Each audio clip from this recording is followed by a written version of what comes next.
Hey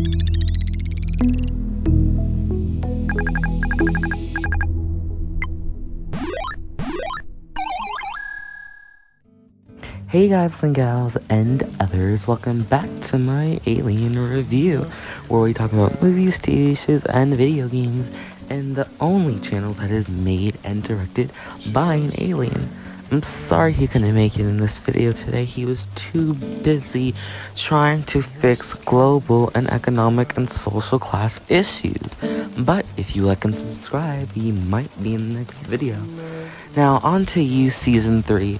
You know, honestly, if you didn't know, in the first clip of Episode 1, it is clearly shown that they did change companies to Warner Bros., which is fine.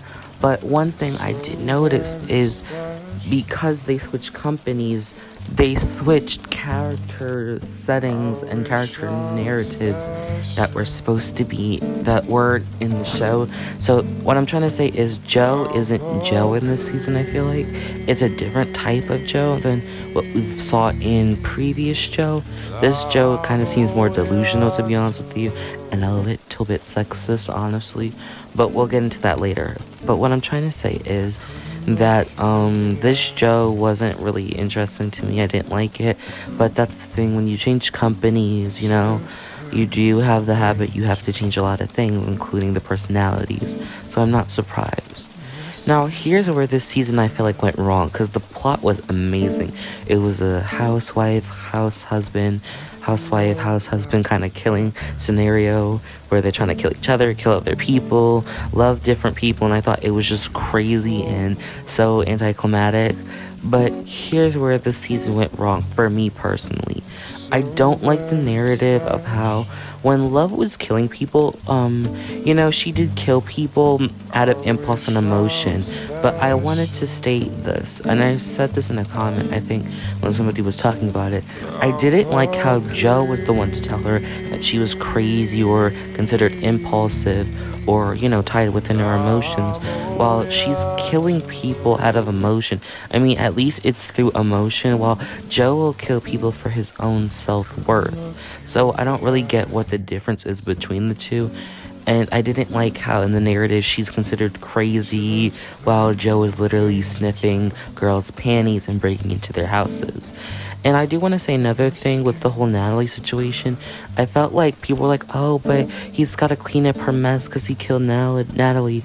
But I feel like at the same time, maybe Love was doing right by Natalie, because if you think about it, thank God Love did kill Natalie, because imagine if she didn't. That means Natalie would have to go through the whole process of falling in love with Joe, dating Joe, and this whole affair, and then realizing that this man is a psycho, and then being traumatized by being in that cage and then dying. It's not the best way to go.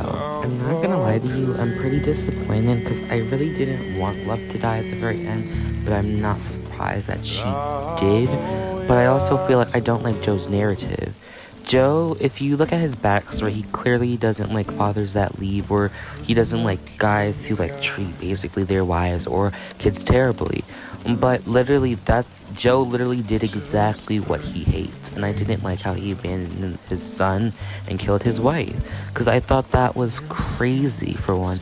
And number two, it was crazy because Joe literally went back on his word and did everything. That's what I mean by it. Because they switched companies, his narrative doesn't make sense anymore. It's kind of just all over the place, in my opinion. And if you remember, this was supposed to be their final season, so this script is completely different from what we were supposed to get. I think because they switched companies, they might have got like 2 years for a season instead of 1, because I definitely do remember there only being 3 books.